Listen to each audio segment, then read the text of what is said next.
Assalamualaikum warahmatullahi wabarakatuh. Bismillahirrahmanirrahim. Alhamdulillahi hamdan kathiran tayyiban mubarakan fihi kama yanbaghi li jalali wajhika wa li azimi sultanik. Allahumma salli ala Sayyidina Muhammadin abdika wa rasulika nabiyil ummi wa ala alihi wa sahbihi wa sallim. Na'udzu bi kalimatillahi tammati min syarri ma khalaq. Bismillahilladzi la yadurru ma'asmihi syai'un fil ardi wa la fis sama'i wa huwas sami'ul alim. Allahumma idfa' 'anal waba wal ghala wal riba waz zina wal mihan was su'al fitan ma zahara minha wa ma batan an baladina hadha khasatan wa an sa'iril biladil muslimina 'amatan ya rabbal alamin, amma ba'du. Yang kita hormati rakan-rakan kita dari National Flood Forecasting and Warning Program ataupun dikenali dengan Pusat Ramalan dan Amaran Banjir Negara atau PRAB, Jabatan Pengairan dan Saliran JPS Malaysia. Seterusnya, tuan-tuan guru, para alim ulama, para habaib, muslimin muslimat, hadirin hadirat, moga-moga dirahmati Allah sekalian. Alhamdulillah, pada kesempatan kali ini kita akan berkenalan dengan salah satu daripada agensi yang bertanggungjawab untuk menyantuni dan memudahkan kehidupan rakyat di negara ini. Iaitulah kita gelarkan PRAB ataupun Program Ramalan dan Amaran Banjir, yang merupakan satu daripada inisiatif daripada Jabatan Pengairan dan Saliran ataupun JPS Malaysia selepas berlakunya banjir teruk yang telah melanda tanah air kita pada tahun 2014. Yang mana tujuan utama PRAB ini adalah untuk memastikan penduduk-penduduk yang terdedah kepada bencana banjir, mereka terlebih dahulu dapat kesedaran awal, terutamanya berkenaan sistem ramalan dan amaran banjir yang sedang dilaksanakan, serta juga dapat membantu penduduk setempat supaya menghadapi banjir dengan lebih persediaan. Sebab itu, dalam konteks PRAB fasa yang pertama ini, fokusnya lebih kepada banjir monsun yang berlaku di sekitar lembangan Sungai Kelantan, Pahang dan juga Terengganu. Saudara, bukan senang untuk kita berhadapan dengan banjir, khususnya di tanah air kita ini. Sebab itu, dari segi penakrifan, banjir ini didefinisikan sebagai limpahan air yang keluar daripada tebing sungai, keluar daripada tasik ataupun keluar daripada sistem perparitan, yang mana ianya berlaku disebabkan oleh pertama hujan lebat, yang kedua kerana pencairan ais, yang ketiga kerana air pasang, dan yang keempat kerana ada halangan pada saluran. Justru di negara kita, jenis-jenis banjir ini dibahagikan kepada tiga. Pertama, banjir kilat, iaitu banjir yang surut kurang daripada 6 jam. Yang kedua, banjir monsun, iaitu banjir yang surut melebihi 6 jam. Dan ianya biasa berlaku pada musim tengkujuh. Dan yang ketiga adalah banjir pasang surut, iaitu kenaikan paras air laut melebihi daripada arah sungai. Dalam konteks di pantai timur, ini dipanggil banjir monsun.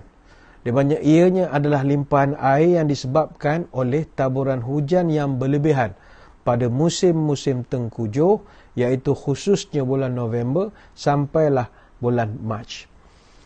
Sebab itu, saudara, banjir ini dia tidak berlaku secara magic, abrakadabra simsalabim. Dia tidak umpama embun di waktu malam. Ada sebab-sebabnya ia berlaku.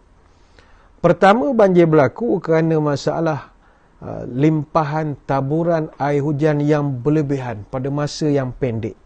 Ini yang pertama. Yang kedua, kerana aktiviti pembalakan di hutan-hutan simpan. Yang ketiga, kerana pembuangan sistem pepejal yang tidak teratur. Yang keempat, kerana pemendapan sungai. Yang kelima, sistem peparitan yang tersumbat. Jadi ini adalah sebahagian daripada punca utama berlakunya banjir di tanah air kita. Dan kesan daripada banjir ini begitu membimbangkan. Pertama sekali adalah isu kehilangan nyawa. Dek kerana nak menyelamatkan harta, menaiki bot atau perahu terbalik, mereka pun hanyut tak ditemui. Itu sering berlaku. Yang kedua, kemusnahan harta dan juga alam sekitar. Yang ketiga adalah datangnya penyakit-penyakit berjangkit dan membahaya.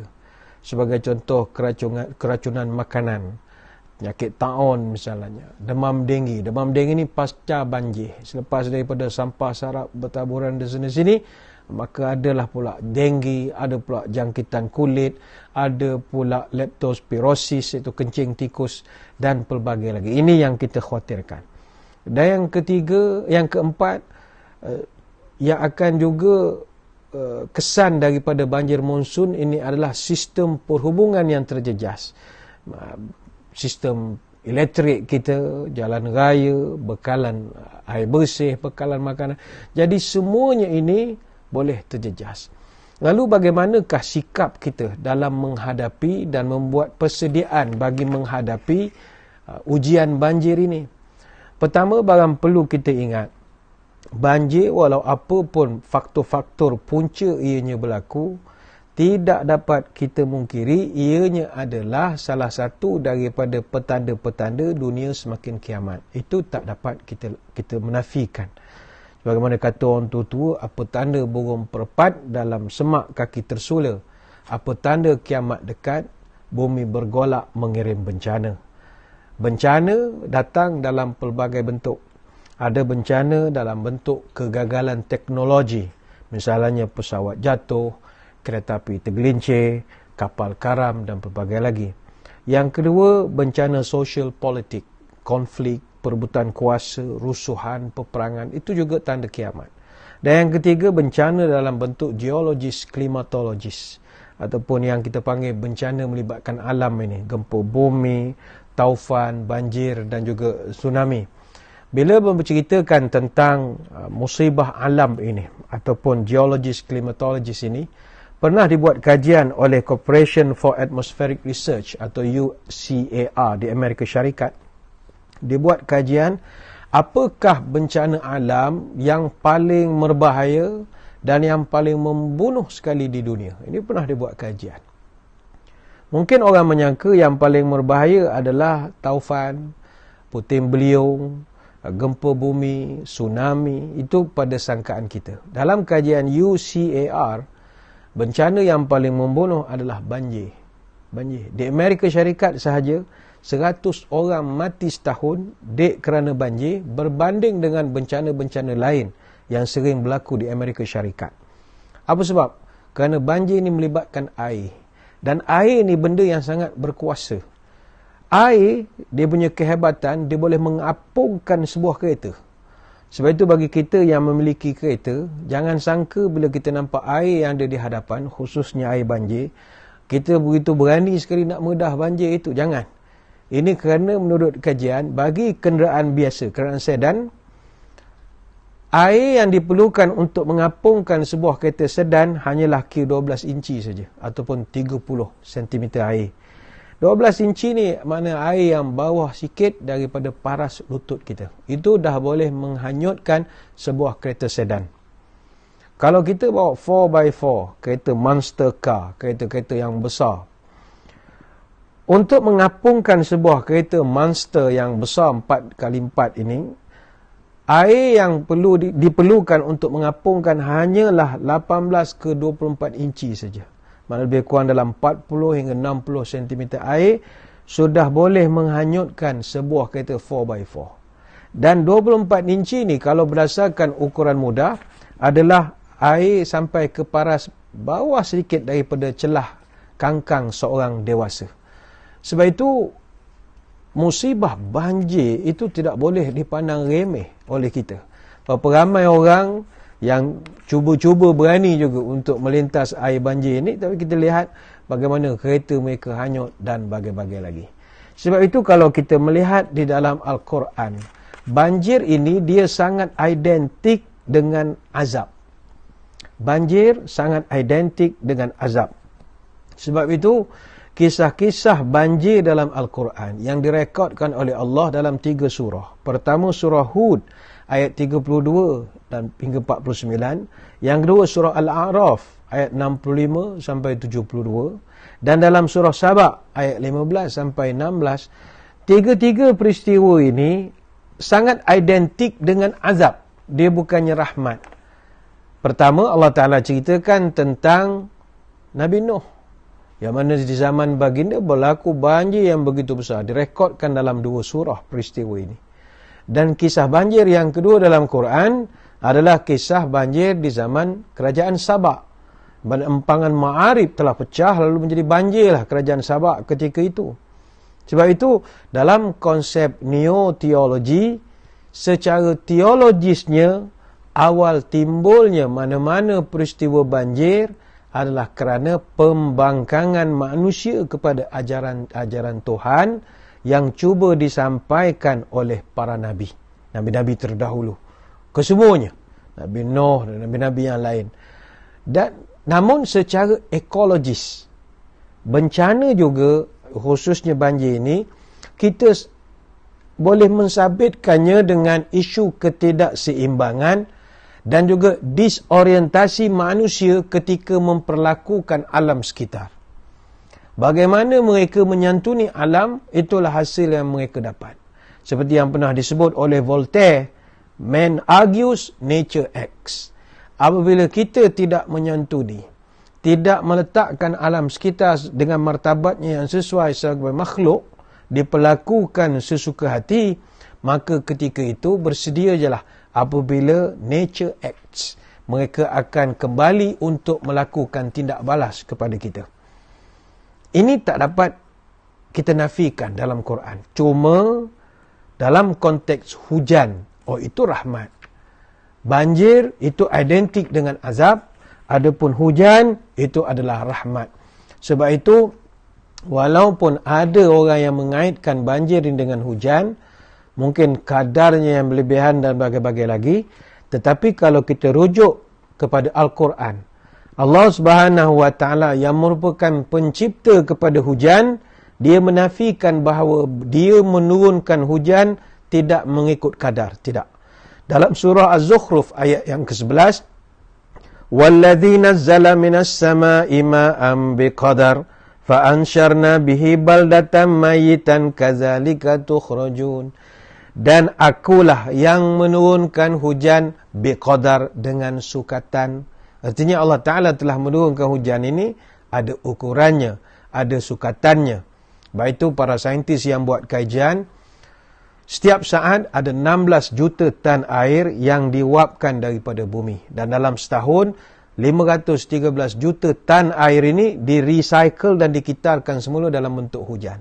Sebab itu ada tempat-tempat di dunia yang walaupun mereka diturunkan hujan hari-hari, sebagai contoh di Wa'i Ale-Ale, yang digelarkan sebagai wettest spot on Mother Earth, tempat yang paling kerap turun hujan, tidak pernah banjir. Kerana hujan, Allah Ta'ala sebut di dalam Quran, dia adalah air yang barakah. Sabit dalam satu hadis, kata Ibn Abbas radhiyallahu an, dia menceritakan salah satu daripada tabiat Nabi SAW, annahu kana iza amtaratis sama, yaqul, ya jariyah, akhriji sarji, akhriji thiyabi. Nabi kalau hari hujan, dia akan panggil pembantu-pembantu dia, bawa baju aku, bawa tawel, bawa macam-macam. Sebab Nabi begitu suka dengan turunnya hujan. Lantas, wa yaqul, Nabi pun membacakan satu ayat Quran. Wa nazzalna minas sama'i ma'am mubaraka. Dan kami menurunkan dari langit air yang penuh barakah. Ya, ini banyak manfaatnya. Ini surah Qaf, ayat yang ke-9. Sebab itu, air hujan, Allah Ta'ala sebutkan, dia adalah air yang barakah. Dan menyebut dengan barakah secara jelas, tanpa takwil. Sebab itu, orang yang menuduh musibah kerana hujan, itu kurang tepat. Kerana hujan adalah barakah. Hujan adalah barakah. Kita sekarang mendakwa ada air tertentu barakah, tapi dalilnya tidak ada, hanya tanggapan saja. Sebagai contoh, ada orang kata, kumpul air 7 masjid untuk buat mengubat macam-macam lagi. Bertanya, kenapa ambil air kolah 7 masjid? Kata ada berkat. Apa dalilnya? Tidak ada. Cuma mereka mengatakan air ini berkat sebab masjid hari-hari azan, hari-hari mengaji Quran. Jadi bacaan-bacaan aura-aura positif masuk dalam kolah-kolah masjid. Itu hanya tanggapan ataupun jangkaan. Tetapi air hujan, wa nazzalna minas sama'i ma'am mubarakah. Allah Ta'ala sebut, aku yang turunkan air yang sangat berkat ini. Jadi bila ianya berkat, lalu bagaimana kita nak mengaitkannya dengan musibah? Itu payah untuk nak dikaitkan. Bahkan kata Ibn Qudamah dalam kitab Al-Mughni, dianjurkan bagi kita untuk berwuduk dengan air hujan bila ada kesempatan. Sebagaimana hadis daripada Yazid Al-Hadi menceritakan kalau hujan begitu lebat, Nabi akan mengatakan, ukhruju bina ila hadzal ladzi ja'alallahu tahuran fanatahhara minhu wa nahmadallah alaih. Kata para sahabat, Nabi bila tengok hari hujan lebat, kata, keluar kamu, pergi tadah air hujan yang lebat itu yang telah dijadikan oleh Allah sangat suci. Lalu kami pun bersuci dan memujilah Allah di atas nikmat kurniaan tersebut. Hadis riwayat Al-Baihaqi. Sebab itu ada perbezaan. Hujan rahmat, adapun banjir itu identik dengan musibah. Maka menyalahkan hujan sebagai punca utama itu tidak benar. Sebab itulah saudara, di saat kita menyalahkan apa yang turun dari langit, barangkali kita lupa kesalahan tersebut ada di bawah tapak-tapak kaki kita. Kita menyalahkan apa yang turun dari langit, hujan. Tetapi kita lupa di bawah tapak kaki kita, longkang-longkang kita tidak diselenggara. Tabiat dan sikap kita membuang sampah merata-rata menyebabkan saluran tersumbat.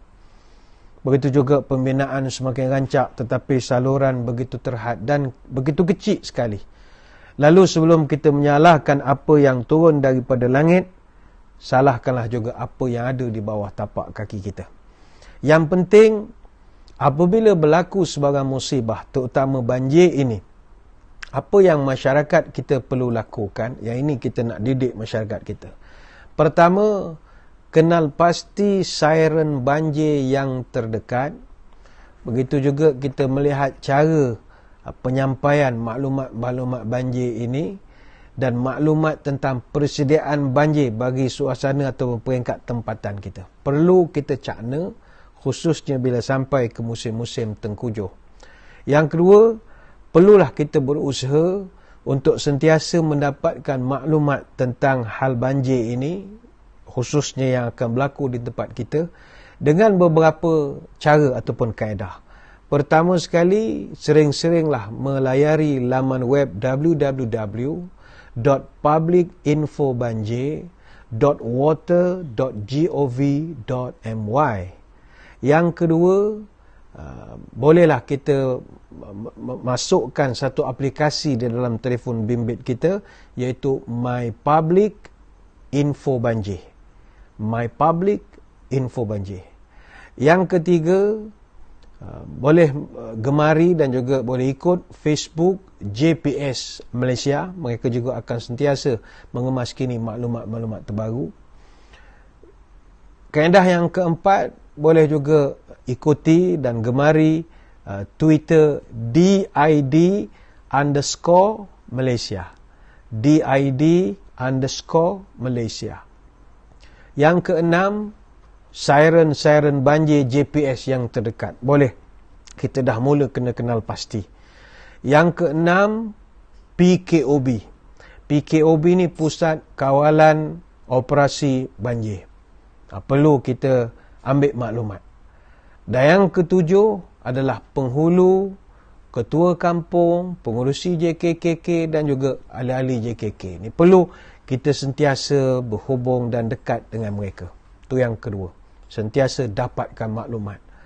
Yang ketiga, pastikan lokasi pusat pemindahan. Di mana tempat kita akan nak dipindahkan. Dan juga pusat bantuan bencana di tempat kita. Maknanya kita dah buat satu perancangan dan juga latihan pemindahan kecemasan andai kata musibah itu berlaku secara mengejut.